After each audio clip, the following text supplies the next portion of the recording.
So, hello, Martyn. Hi. How you doing? Good, thanks. And you?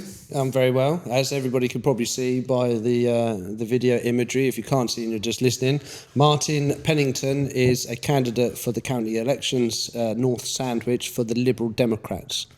And one of the reasons why I invited Christine Oliver from the Green Party last week, popped down for an hour, and now also invited you down, is because originally, when I was dipping my toe into the politics world and trying to stand in an election, I originally was adamant about no party should be involved in the local election. It should be about the person and what they could do. The county elections are coming along, and I happen to know the candidate for the Green Party for my area. So I know a bit about their background, I've actually met them, I know how active they are, so I want to vote for that person. And then on the flip side of that as well, I then realised that the Liberal Democrats have a lot of good candidates. However, as I was mentioning earlier before, a bit of feedback, I can't find any direct information on the Ryan Grimes for our area for Dover, but it'd be great to try and, maybe I'm not looking in the right place, or it needs to be a little bit more easier accessible. Because I want to vote for people that have a background. So if I was in Sandwich reading your profile, I would vote for you as well, because you fit the role for the KCC candidate. Thank you. But as you can probably agree, over, I don't know how many years, I haven't been watching politics as much as many other people, but the Greens and the Liberal Democrats do not get the same media coverage. The Greens will say it's because they're underfunded. I don't know why. What would be the Liberal Democrats' reason for not getting this? Ed Davey tried, didn't he, with all of his stunts? Yes, and it worked, but it worked quite well. I mean, on the one hand, there are, I think, sort of legal allocations of funding depending on how many seats you have in Parliament. And I was happy to welcome to Sandwich earlier today a new officer who will be working with us in the Lib Dem's South East Region office. That's a direct result of people voting for Lib Dems in the general election.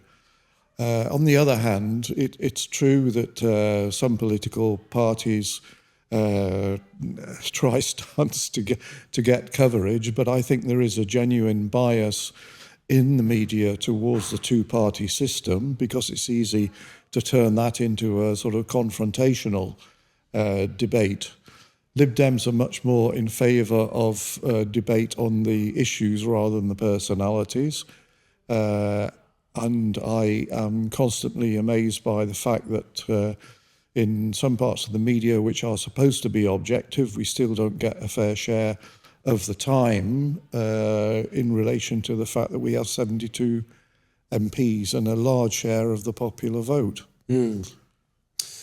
we know the new popularist party leader gets more airtime because he gets a lot more probably clicks and interactions. A lot of people, I don't think they realise that when, let's say, Kent Online post a controversial piece, it's not about whether you agree with it or not. It's about the engagements, the amount of likes, the amount of comments of either could be supporting, hatred, confusion, questioning, or anything like that. A lot of these companies and media companies, that's how they get their advertisement deals. It's not whether they agree with it or not necessarily. It's like, who am I going to get the most amounts of engagements with? Yes. And hence why we end up with sort of more popularist leaders getting in for not quite the right reasons as it would be. So, yeah, I haven't been watching the Liberal Democrats for very long, and I've still got a way to go with researching it. But just looking through the policies overall, I mean, last year as a general election come around, I spoke to Penelope a couple of times as well. And the policies that you put out as a party, it's just like a list of things that we need to sort of fix in a sensible way. You're not attacking other party, and like you were just saying about this confrontation. I'm watching PMQs, Prime Minister's questions. I can't believe the way that they behave sometimes.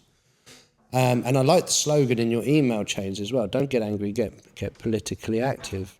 And I think whilst we've got a lot of rage baiting going on at the moment, you guys do need more support in the fact of like, we're not here to try and argue like we're in a school playground. We need to actually look at how we can fix things. Yeah. I really think what we've seen from the Conservative government has been just a government of inaction. And so many of the major issues that face this country haven't been addressed. We haven't really addressed environmental issues. We haven't addressed the state of the health service and the need to talk more frankly and constructively about the care systems that we have. I had experience of the care system, and still have, because my mother lived in Bromley and she was dependent on the local care services. And I mean, it was just a shambles, frankly. There were carers who were spending more time driving around in their cars than they were caring for people. There were carers who would go in one day and sign themselves off for the following day and didn't visit my mum. I mean, it's there is no proper supervision, there is no proper funding, there is no proper oversight of the system, and all that has just been left despite Boris Johnson saying on the steps of Downing Street that he would fix it, and absolutely nothing happened. You can take other examples. I feel that treatment of special educational needs in schools has been completely ignored and underfunded. I mean, as a Liberal, our basic principle is that every individual matters. Conservatives tend to be big business, Labour tends to be the unions. We are very much focused on individuals and that each individual has the right to make the most of what they have. We also believe in the importance of nature, which is why I brought the daffodils. Yeah, it was. And this lovely T-shirt that I'm wearing. Can I keep it? If you vote, yeah. I do. I'm very fortunate. Not everybody can do this, but I have the 2-seat options. So that's why I am going to vote for. Once I found out more about Ryan Grimes, but yeah, no. Sorry, carry on. I was throwing you off there. Well, I mean, our environment is God-given. It's not what we made, and we need to conserve it and look after it. We depend on our environment, and I think so. There have been so many issues that haven't really been taken into account in government policy. And those are just two areas. Housing is another area where I think some really new thinking needs to be done and some common sense brought into a system, right through in terms of how you buy and sell houses and flats, to the leasehold system, to the way we build houses, which is still stuck in the 19th century for the most part. How we make dwellings more energy efficient, both older dwellings and new ones. And all these things should have been addressed. And for the last 10 years, the government's just been drifting along. There's quite a bit to unpick there. But one thing if I can tell you my observations within the past 6 years from moving back to the UK, working for district council for a short period of time, and then just being about in the community.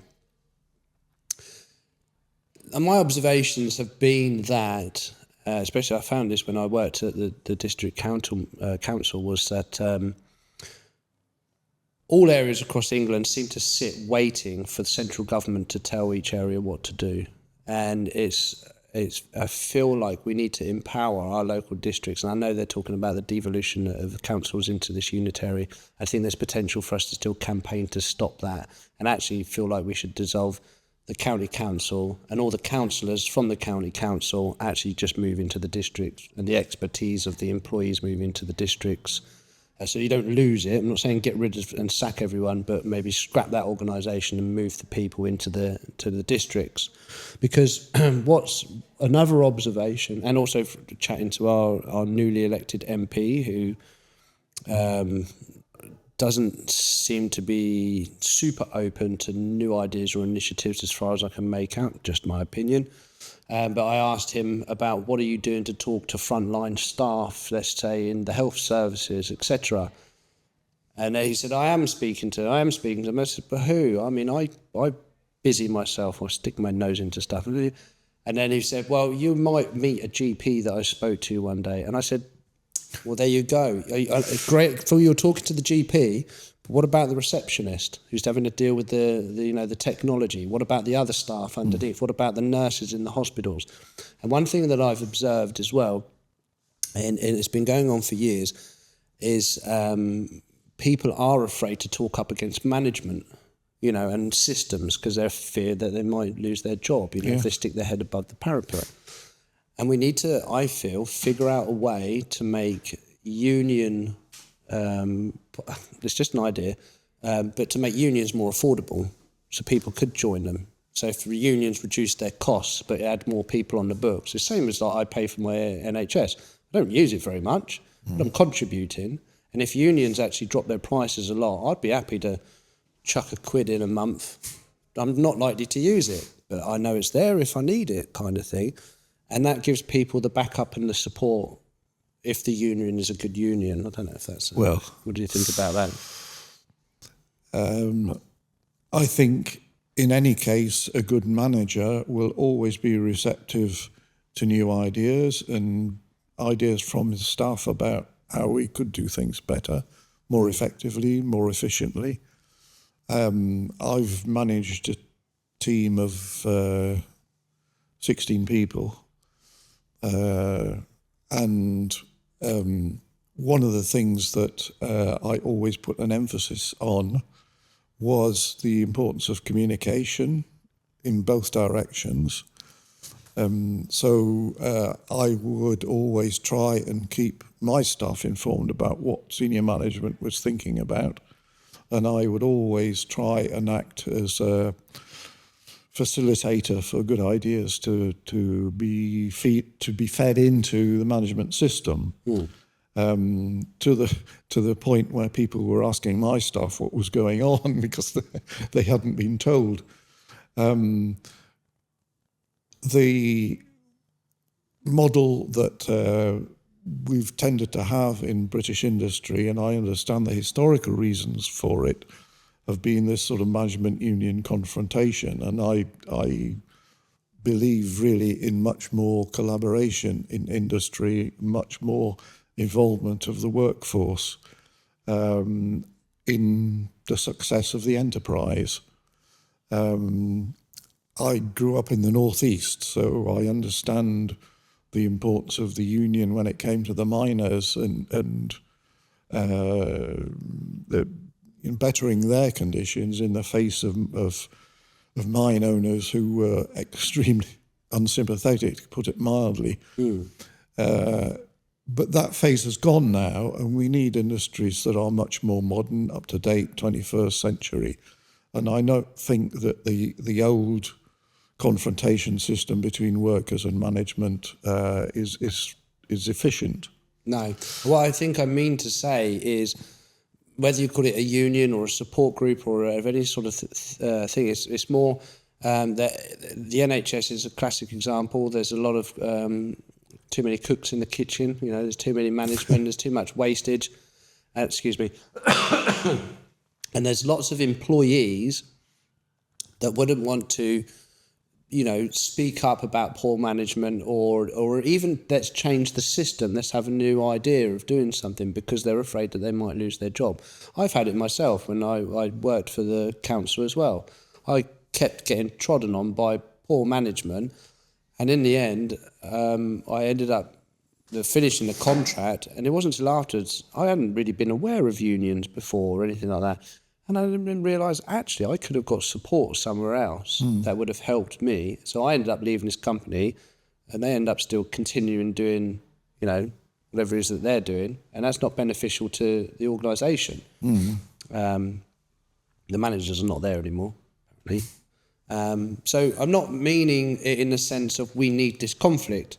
It's more of making sure that people who are employed in larger organisations are supported, even if they say something that is pointing out bad management or maybe wanting to make some changes somewhere. Yes, it worries me that so many important British organisations, including the Health Service, seem to have a very defensive attitude when they're criticised. I think we've noticed this repeatedly in relation to several inquiries which have gone on into Health Service performance. And they make a statement when they're taken to court about, safety is our highest priority and we will learn lessons from this. The evidence is that they find it very difficult to learn lessons. My whole background is in organisations trying to learn lessons from success and from failure. And the worst thing you can do is just play for time and hope the problem will go away. And I see that in so many organisations, and then it depresses me that when I watch the news, you see them almost lining up, whether it's the police or the health service or whatever. And so frequently, not always, but so frequently, I see this defensive attitude, which isn't really showing me that they are learning the lessons or that they know how to. But that's a very difficult area. I think a culture of simply defence and let's carry on is endemic in this country. It's something we need to address. Yeah. Well, I mean, I've had jobs before where it's a case of make sure you look busy, even if you're not quite doing the job, because people are fearful of losing their jobs. Because this is the one thing that I've noticed that nobody's talking about, is the fact that we need to work a little bit less, which takes me back into things like the care service and money. We could alleviate a lot of pressure from the care service and health service if we have a little bit more time to look after each other and ourselves. But then there's also, when we were talking about housing a little bit before, I need to put my phone on side. We were talking about housing a little bit before and about the old school techniques of how they do it. The trouble is, if you start making housing builds a lot more simpler, easier and energy efficient, you might be losing more and more tradespeople.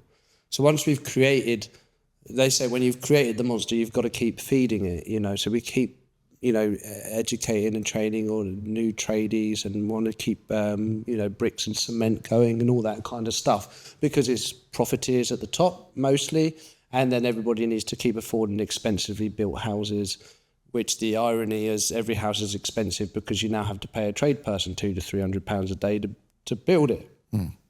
So it's kind of a weird situation where things have got out of control with cost of living and cost of doing stuff. But actually, if we worked a little bit less, we could look after ourselves, look after our communities, help our businesses thrive. Because at the moment, it just seems to be the only thing that's propped up the most is expensive housing. Nobody else can afford to do anything else at the minute. High streets are going quiet, pubs, cafes are going quiet, because everybody's got to pay. One of the most expensive things in their outgoings is their house and their cost of living for the house, which is just, I think that's just a bit old school now. It shouldn't be. But it's not old school, sorry. That doesn't make sense. Houses were cheaper then. What I mean is that system of we should be paying, some people are paying 2/3 of their salary just on their house, rent, council tax, bills, just to live before they can go and put any money back in the economy. Doesn't make any sense to me. Oh, I agree absolutely. Let's start from the foundations. No pun intended. The one thing that's you can't make more of is land. Yeah.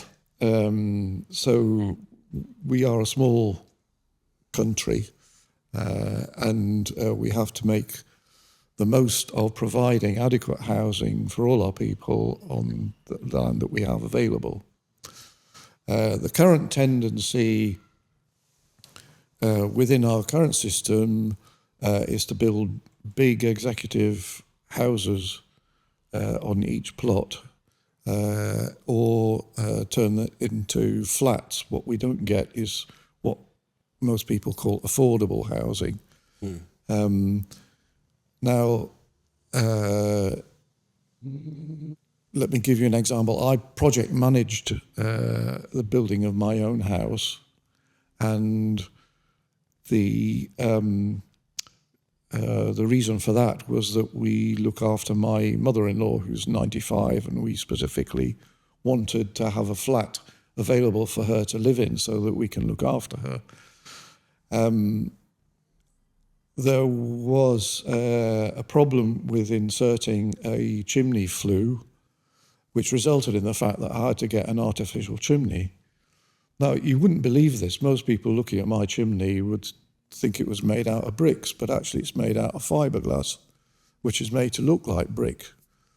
Right. If people want their houses to look like brick, and I don't know why they should particularly, except in certain areas maybe, but a lot of the technology which is used in building houses, I think, could be replaced. Now,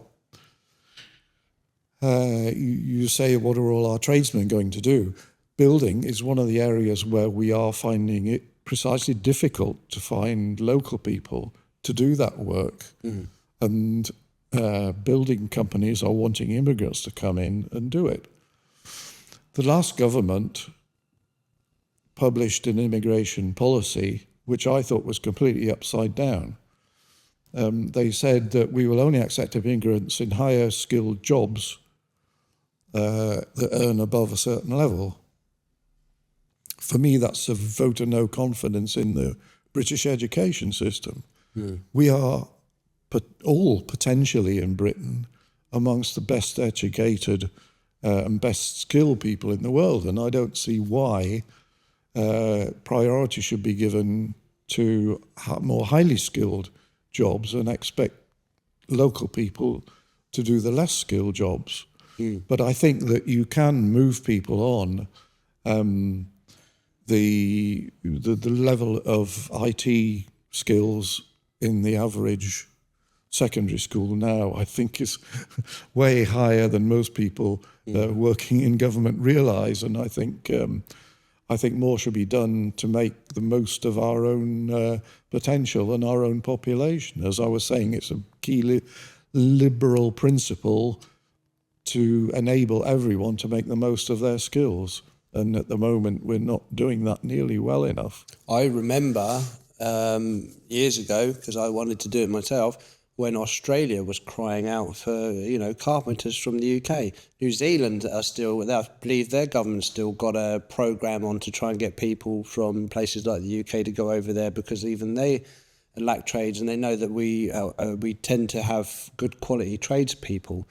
But did you also know that one of the reasons why we're losing tradies, one of the reasons, I'm sure there's probably multiple reasons, but this is, word from listening to other trades workers, is it's the hours sometimes. It's a heavy, hard work job, because there's still a lot of manual lifting. We haven't progressed with sort of machinery and ease of work that we could be doing to help in that scenario.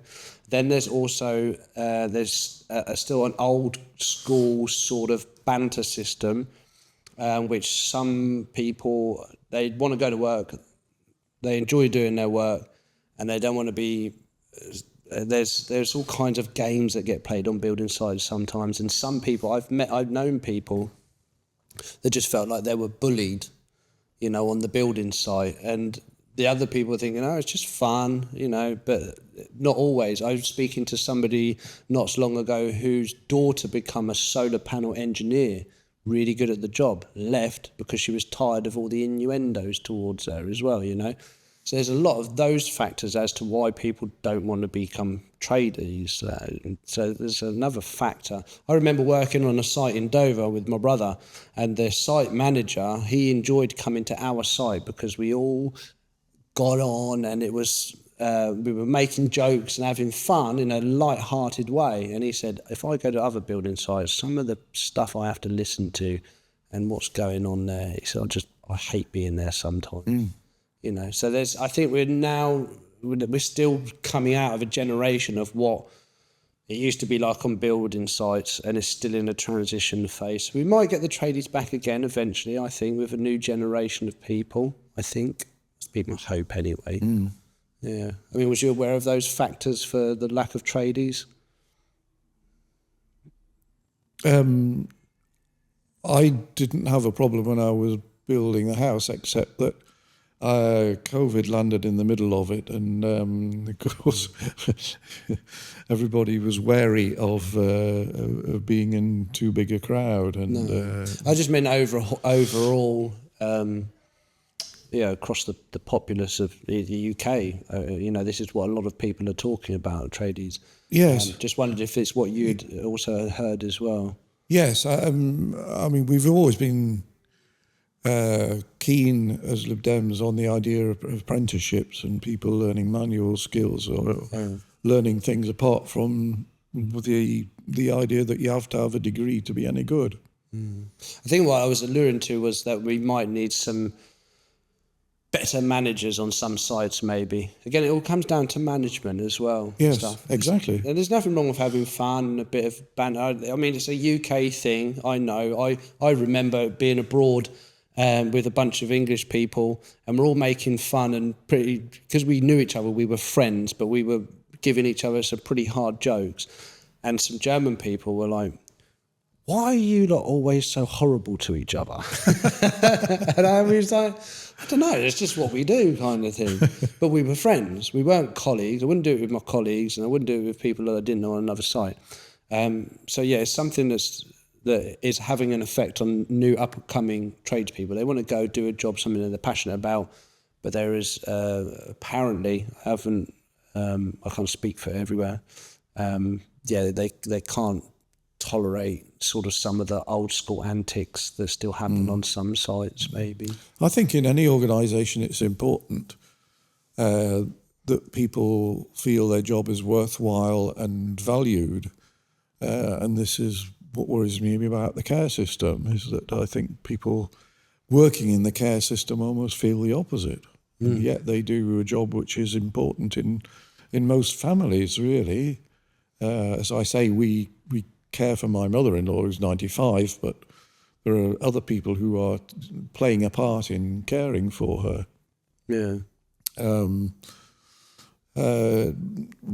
Managing a team is not always an easy thing to do, and I think some people enjoy it and some people don't take to it. They just don't have the necessary personal skills, and you can help that certainly with training. One of the things I learnt was how important it is to have different types of people in a team, and how important it is for them to feel valued but also share a common sort of purpose and a common goal and feel they were all contributing. Well, they say the best kind of teacher is one that's always to learn every day themselves, you know? Indeed. And the same goes for management. Don't think that you are just a manager. You know, there's a whole team of people around you and waiting and learning and listening. Education, though. So you taught English in Madagascar. I did, yes. Did you teach anywhere else, though, before you get into that? Or did you? I at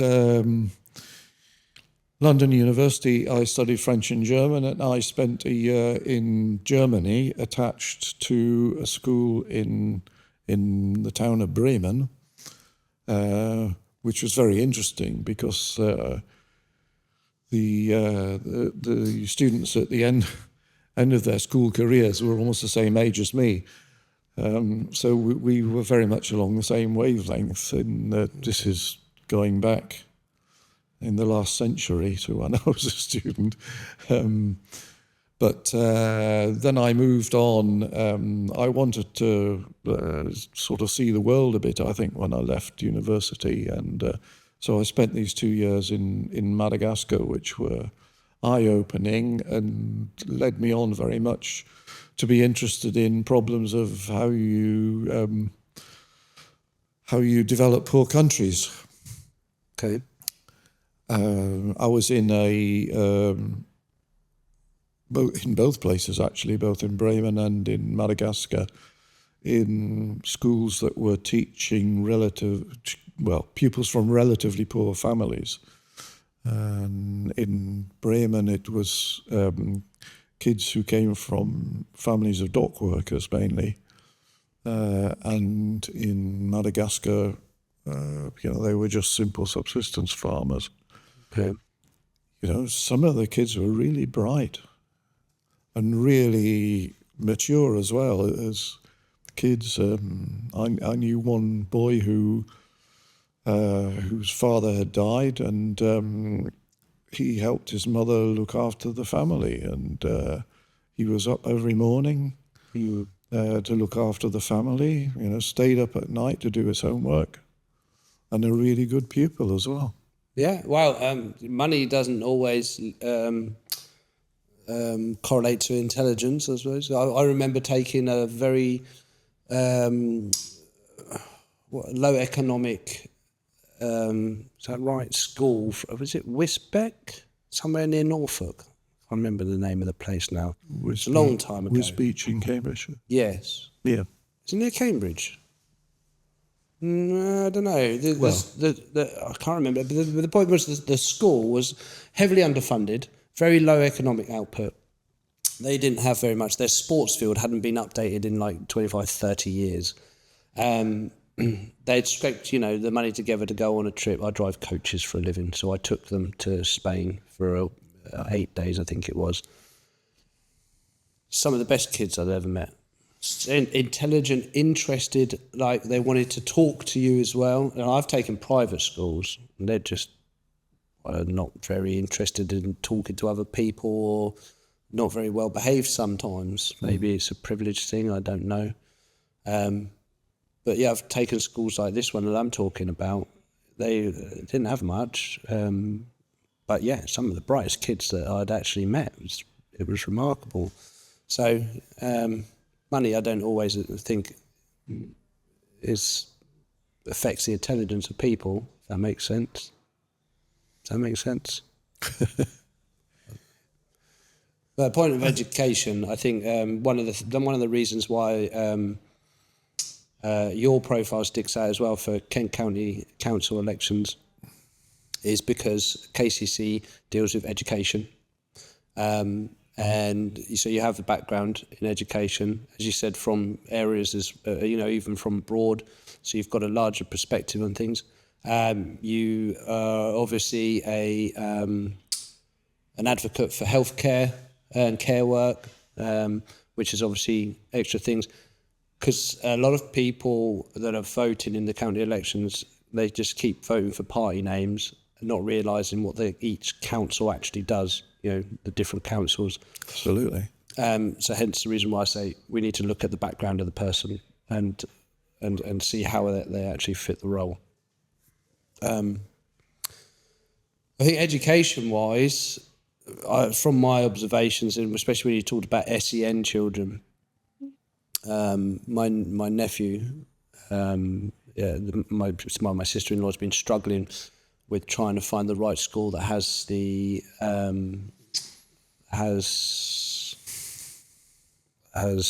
capability, that's the word I was looking for, to help, which seems to be a bit of a struggle at the moment. You've got to go through this whole process and diagnosing, and then the school isn't really allowed to do anything until they've got this piece of paper that says that the child is such and such a way. And that just seems a little bit overly complicated, if you ask me. I don't know if you have any thoughts on that. Well, I think the intention behind the system was probably quite a good one. The problem has been that the waiting times to get it done are just impossible. I know from talking to the schools in Sandwich that a lot of good things are being done, but the waiting times are just creating more problems, really. Children with mental health problems have to wait so long for the problems to be addressed that the problems are exacerbated, and you end up in a vicious circle where the problems get worse and you can't find the money to deal with them. And I do think it's important that we face up to these kind of issues, introducing a system where schools almost have to fight amongst themselves to get resources from the county council. I mean, for me, it's actually shameful that we introduce this kind of thinking. The skills which are needed are there, but the system to deliver them doesn't seem to be there. Have you, as yourself and your team, looked into why there is so much time delay? Was there anything that was a knock on to COVID or anything like that? Why these things are taking so long to be put through? I think it is largely a question of funding. I don't know that. Is it the school that has to fund it, or is it who's funding these diagnoses then? Is it the school that has to fund it? Is it the NHS that has to fund it? Well, the schools depend on the assessment. I think it may be the NHS. I'd need to check. Right. The funding is from central government channeled through county councils. It all comes from the same pot, yeah. Yes. So the Kent County Council has been suffering from the cuts from central government, but on the other hand, I don't think they have managed the situation very effectively. No. Did you know, and I need to double check these figures, but I'm pretty sure it is exactly what I was told by one of the directors at East Kent College.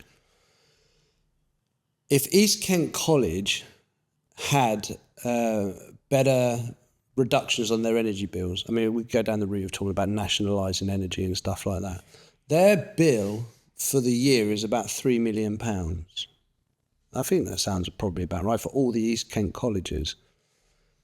If there was some way that education centres were heavily discounted, not subsidised, just the people who take the profit from energy companies, you can just say, sorry, you can afford to have a little bit less.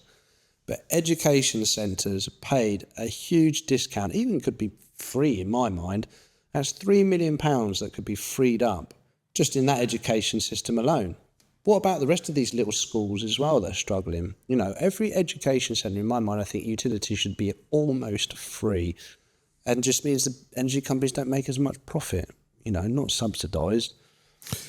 I am really interested in the concept of all sorts of groups, whether they be neighbourhood groups or groups like schools getting together and negotiating better terms with the energy companies, because I'm sure that there are real savings to be made. The present system is just biased towards these fixed charges that everybody has to pay. The fixed charges really don't relate to anything in particular. For instance, if you turn an existing building into flats, every flat has to pay the same fixed charge. So it's I don't quite know what it's related to, but it seems to me that there should be allowance by the energy companies for group purchasers in the same way that you get a discount on almost anything you buy if you buy in bulk. Yeah. And I think that could be the same for educational institutions. Other option is solar panels, but there's a lot of issues about where we're buying them from, because obviously that could help schools a lot. I think there are huge advances to be made in the technology of solar panels, but I think we have to see them as part of the solution rather than part of the problem. And this is one thing that I would like us to do. You know, if you could empower districts or whatever. We've got all of these education centres So rather than waiting for big energy companies or a big this, that, or big government initiatives, we could make it part of the curriculum in each school to be just sort of like, let's just try and experiment and work on new energy ideas, new ways to try and do things. So we've got all these education centres following the curriculum and so on and so forth. But how about we put it to some use? Like in Dover, I could think of quite a few things where we could probably use the education centres to help resolve some of our problems. Yeah. You know, why don't we do that, especially with the energy? And which, again, maybe money controls it. For quite a while now, I've known about the experimentation with hemp batteries, which Porsche have been using in some of their race cars as well now. Really? Mm. But because hemp is still classified as a Class C drug, I think it is, and it was made illegal for, you know, such and such and such. But my point is there are alternatives out there. You know, like hydrogen is another one. Yeah, my father was an engineer, and I grew up on the northeast coast, and he used to look at the waves coming in and thinking, how can we harness all that energy? Yeah. And, you know, I mean, it hasn't really been developed, and yet it's there, staring us in the face. Yeah. Rivers running around the whole place. Even on some roads, I think was Tokyo I saw it, where they had wind turbines in the central reservation of roads. So as cars were passing, yes, it was just generating constant electricity without being a huge, massive eyesore on the landscape. It's a big windmill that kills birds and all sorts of things.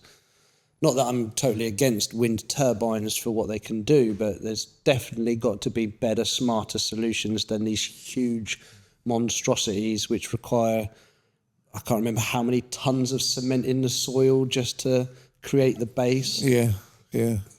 So, of course, we don't know how long they'll last, really. Oh, and there's burying them in the floor when they're done with, isn't there? And God knows what else. Well, I prefer wind power to nuclear power, I must say. Yeah, I just feel like we've got a smarter way to be able to still achieve it. I just feel like, yeah, great, we started with wind turbines. You know, we put these great big huge things in, and it's almost like people have just said, right, well, that's it. And I'm just thinking, no, there's probably a lot more options that we could be doing, you know. Yeah. One thing, you know, looking back to when I was a kid, I think is that technology hasn't actually moved as fast as I expected. When I was a kid, people were talking about the hovercraft. They were talking about light aeroplanes. And I thought that in 30 years' time, we wouldn't need roads anymore because hovercrafts will be travelling wherever they needed to go, and people will be travelling to work instead of their cars. They will be travelling on little planes that flew off from their back garden to their office or something. Yeah, and all those kind of ideas, I don't know, they seem to have been lost, and we've seen failures along the way. But I think one failure doesn't mean the whole concept is wrong. I remember, who was it? Sinclair used to do these little electric vehicles. The chap who's got the Thomason partner, Thomason's son, he's got the estate agent just along the road here, and I've forgotten his name. He's got one of those little Sinclairs in his shop. Yeah, I mean, for me it was a great idea, and yet we had to wait 30 years for the basic principles actually to be involved, simply because we started running out of oil. Yeah, well, we're all changing. I know that Alfie's got an electric skateboard. I've got one of those electric scooters that I use from time to time as well. Yeah, responsibly, I might add. Yeah, so the alternatives are out there. It's just the trouble with some of these electric transports, these scooters, is that a lot of people ride them recklessly. So everyone gets penalised, well, nobody can ride them. But I think your main point about, looking to schools and colleges to get new ideas and encouraging new ideas, and not being put off by one failure, I think all those are really important ideas, and I think this country is well placed to develop new ideas. Well, it's a resource on our doorstep. Absolutely. This is why I go back to again about not looking at central government, but maybe getting districts, regardless of what happens in the future, whether it turns unitary or whatever. We can still keep the district because it's just easier to manage that sort of area, I think. KCC, that's a large area to be managing absolutely everything. That's probably why it doesn't work so well. I don't know. But if you have it as a district, there would be so much better. Because another thing, and this is, speculation and conspiracy theory. Hello. Yeah, just pass through. That's all right. It could be conspiracy theory or speculation. Is the Highways Agency, Highways England. I don't know if it's both of them as such. There hasn't been anyone monitoring what they've been doing for years. We keep seeing roadworks going out. How much money is coming out of the taxpayers' coffers to pay for them blocking roads? As a coach driver, I drive across the UK a lot. Now, if you just live and work in your area, you just think, there's a couple of roadworks here and there. But when I'm driving from here to Birmingham and then Southampton or whatever, and I am constantly seeing roadworks everywhere, not a lot going on, thinking how much is each of these signs costing us, each of these cones costing us, and the roads are still terrible, and the potholes, it's like, is nobody keeping an eye on them, where all that money's going? Why isn't anything actually getting into the smart motorway system? Didn't really work out. And it's like nobody's really asked anybody else. Like, as a person who uses our roads around this area, I could give quite a few ideas as to how to help the A2 not be jam-packed with traffic. Because congestion is down to bad driving. We're also one of the few countries that decorates our roundabouts with loads of foliage or obstructions that you can't see what's coming. On and off-road ramps as well, you can't see what's coming on and off, and they're very short, and that causes issues. It's surprising there isn't more accidents, to be honest with you, but it does cause huge amounts of congestion. We talked about earlier, we touched on the question of who has which responsibility, and you mentioned the fact that KCC is responsible for much too big an area.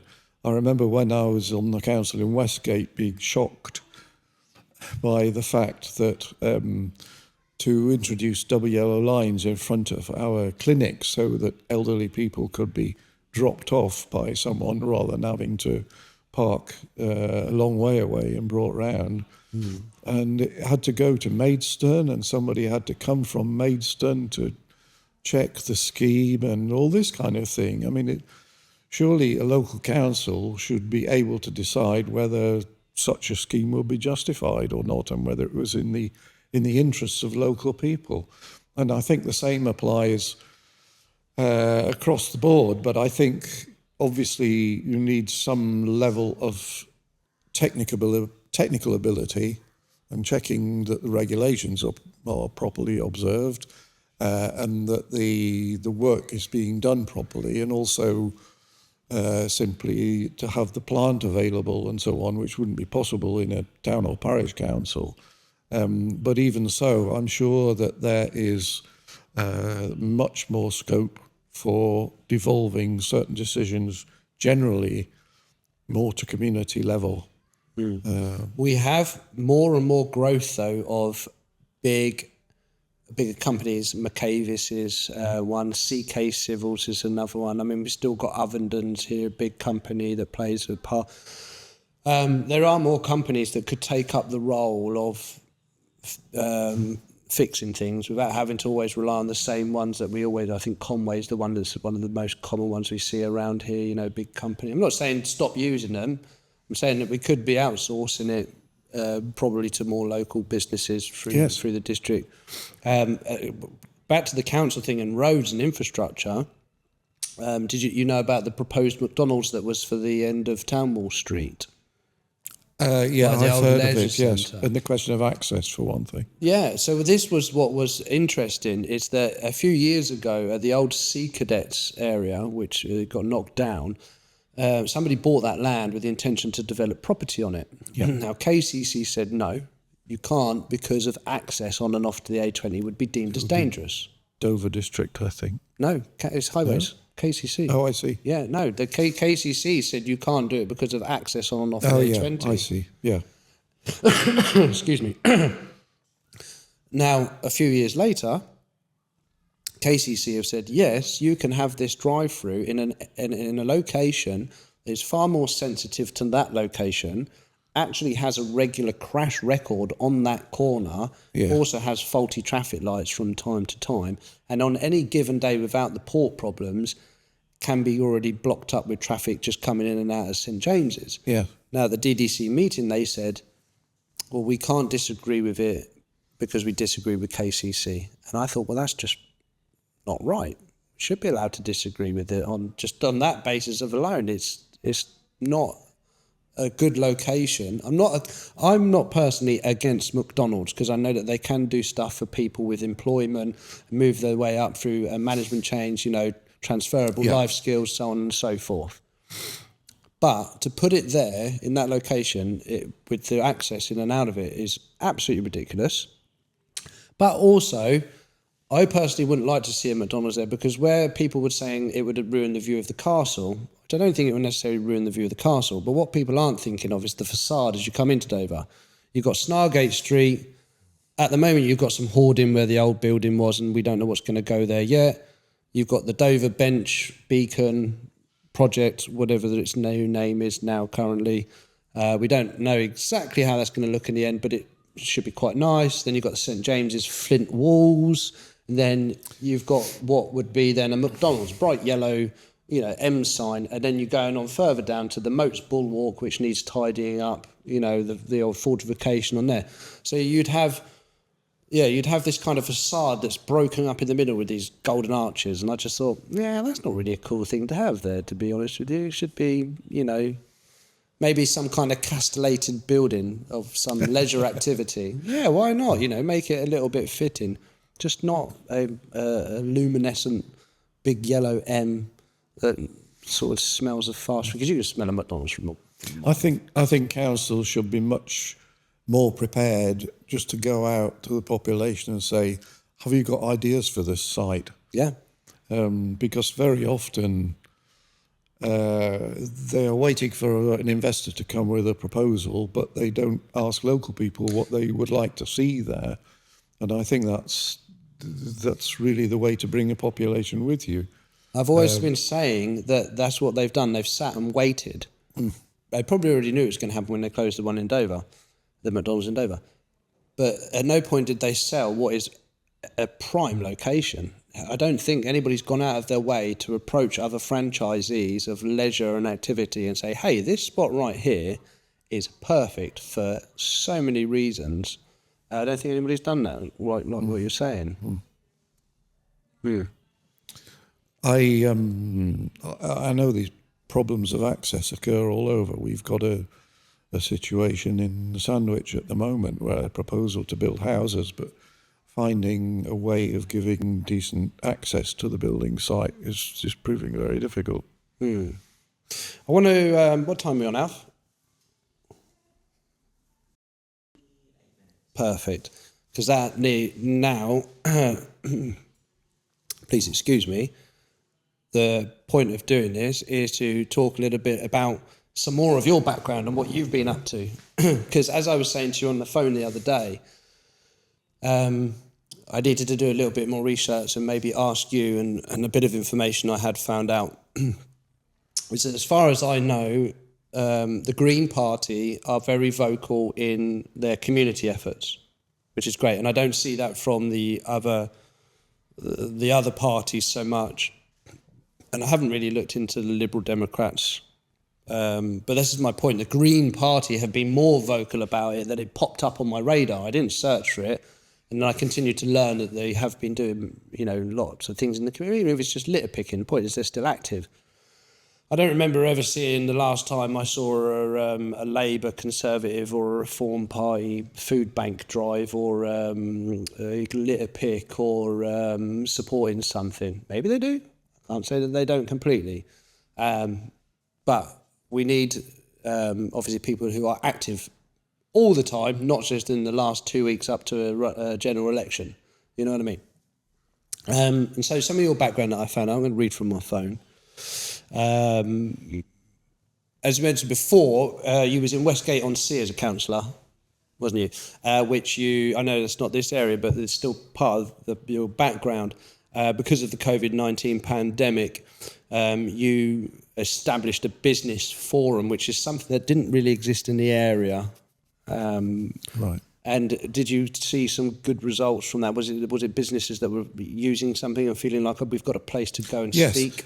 I mean, it was initiated by the council, but the whole idea was that the businesses themselves would more or less adopt it and take over. And that process was underway when I left.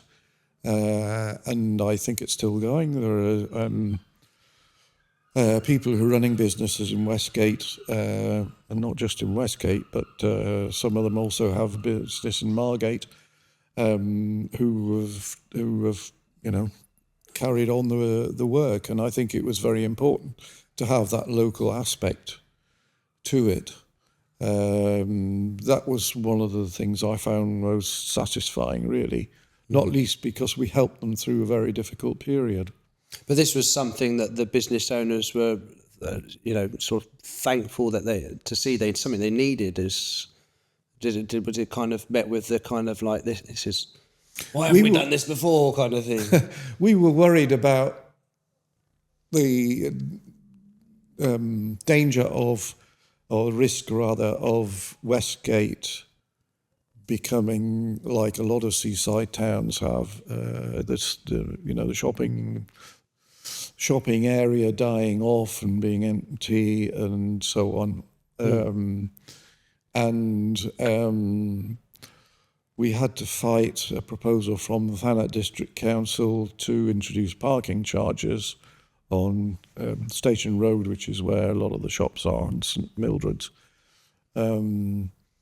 Simply because we knew that it was important for the shops, but it was in working together in that kind of context that we started to see the way ahead, and I think the shops started to work together more effectively. We'd had a new influx of people running the shops, and it was working quite well. But returning to your more general point, it may be that we do things, but we are not so concerned to put a political flag on it. It may not have been Doesn't always in need your to be. information that I'm a director of my community in Thanet, which is one of the main... Yeah, I've got it here actually. The Oh, you chair do? board of my community.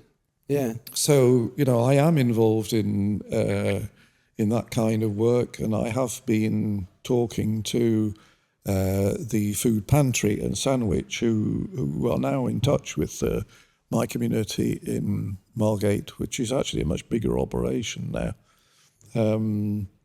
And so I have been involved in that kind of thing, even though I haven't gone in saying, I am a Liberal Democrat, here I am doing marvellous things. I just do it because I feel it's right. Yeah, this is what I feel like that it doesn't have to be necessarily attached, but if people are doing good things in the community and then people go, oh, well, they're associated a little bit with this such and such party. But we don't need to, you don't need to brag what party it is, but we definitely need to get the information. This is the point of what we're doing now. We need to get the information out there, though, about what people are doing, what they have done. On a separate note about the council and the parking charges, it's another thing I feel like we needed to, what I would have liked to have done as MP is consultation of council operations, because in our area, more so, our parking charges and permits keep going up, and it just seems to me that it's just paying salaries for people in that department, because we don't seem to be getting much of a value for money. And it's where I feel like some cross-departmental overlap of job roles might be better for money-saving aspects, because our council taxes and all our monies keep going up. Nothing seems to change, but all I keep seeing is salary increases, which is generally a constant in government organisations. Yeah. But I digress. You have stood several times in different elections. You did very well for South Thanet with quite a few votes. I know you came third out of 4. I say very well because 2,727 votes is still quite good, I say.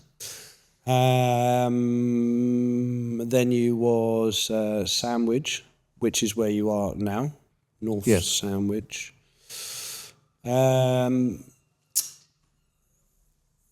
Advocating, which we've already talked about, like local education, youth services. That's definitely another one. We definitely have underutilised community centres. They exist, Yes.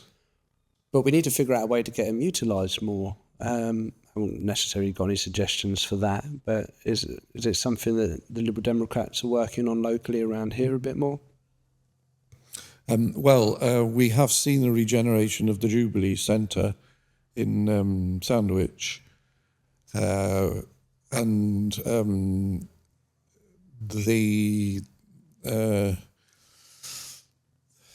here again, it's an area where funding has been more difficult to come by. I think I'm talking more about Dover, though, when you were in Sandwich. So I can't speak. But for I think, Sandwich. I think it's a general problem. I remember in Westgate, the council had to intervene to keep the youth clubs solvent, keep them going, because they'd lost KCC or DDC funding, and we had to intervene from our own money, and it proved very successful because it gave them 6 months to go out and get private sponsorship, and they found money from, I say private, I mean it was from charities and so on. They went out and aggressively sought additional funding, and it worked. But we had to use the limited funds of the town council in Westgate to do that, and it may be the same in Dover. I don't know, but I imagine it's the same across all of Kent.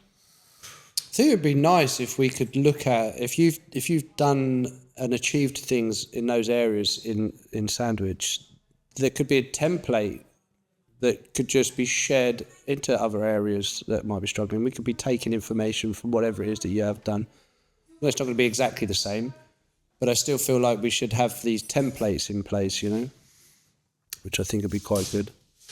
There are several good organisations. I mean, the volunteering organisations get together on a regular basis, and I think they are pretty good at sharing information. Nice. Well, we need to create a platform for people to know how they can get more involved. This is what we're trying to do with what we're doing now. Yeah. It's because there's so many groups out there that a lot of people don't know that they can get involved with and share their ideas, their information, be a part of it, Absolutely. and make things grow. That's something we are trying to do. You helped with the United Reformed Church Cafe, is that right? Or is that not right? Well, yes, I'm involved with the United Reformed Church in Sandwich, and we have just a sort of open door coffee morning, which we call Renew, because it's based on a sort of wider nationwide concept. We have available just a cuppa and a chat, or we have crafts and board games and so on available. But what is really popular, which is very competitive, is a quiz every week. And I love quizzes. Yeah, I like a good quiz. So we have that available, but it's a space anyone can come into, and it's Thursday morning because we have the market on a Thursday morning. It's just a place for people to come and meet and chat and do whatever they want to do. Is there anything that you'd like to add that I haven't brought up, and anything in particular that you'd like to share? No pressure. You don't have to think of something. We didn't talk about. I am passionate about devolving powers to local councils and to local communities, and I think I'm really lucky to live in an area where so many people are prepared to give up so much of their time to help others. And for me, if you've got that, you've got the basis to build on, because councils can't do everything themselves. All they can do really is guide and facilitate. You're right. There's been too much of a kind of them and us, from the district council especially, and the local residents. Up until now, it's getting better. So I've never really said I dislike the council, but I've criticised the way that they operate, not tapping into just in Dover alone, 35,000 residents. There's plenty of talent out there, plenty of people that can get involved in many different ways, and they just haven't tapped into that enough. In fact, some organisations and some groups will entertain the idea of council officers being at meetings and being a part of meetings and utilising the council when they need to get something done. But lo and behold, they're more like, yeah, I don't really care much for the council. You know, it's not cool, and you know, that kind of thing. So there is definitely room for improvement from the local council to do better. Oh, I agree. No, yeah, you're fine. You're part of the show now. I think, I could be wrong. I know it's already sort of written up, but who knows? I think we have got time to campaign against stopping the devolution of the county council, and then actually see if we can get the county council closed down. Was that the right word? Yeah, devolve the county council and put it into districts. I think that's a better, more modern, new age way to do stuff, personally. I think we've got time to do that. I think we've got time to work on that. Yes, I mean, I hope that if I'm elected that we could play an important role, and my experience in both Westgate Council and Sandwich Council, I think will help. I'll join in with that. Sorry? I'll join in with it. Yeah. Will help in talking constructively about what are the decisions, the powers and the resources that we can handle more effectively at town and district level, and make an improvement on the system which has been there for, frankly, far too long. One thing I would like to make a start with, that I would do off my own back, is to go around to all the local parish, town and district councils in the Kent County. Could take quite a while, and say, who wants this to happen? Because I would think there's probably a lot of people that don't want it to happen. Only a few people in the county council that do want it to happen. And if that's right, then surely the vote should favour the majority, like most things do. I think we've got time to work on it still. So, other than that, I think we've had a good chat. Yes, thank you very much. Yeah, was that? I think we've done you some justice. I think we kept it on par. I've enjoyed that. Yeah, I mean, I think it's important to spread ideas around, and you know, so that people who are candidates aren't just a name on the ballot paper, but people understand a bit more about them and what makes them tick. Yeah, no, that's cool. All right then, well, we'll wrap that up there then. Thank you, Alfie. Really appreciate it. Thank you, Alfie. It was a pleasure. It really was. Thank you. Good.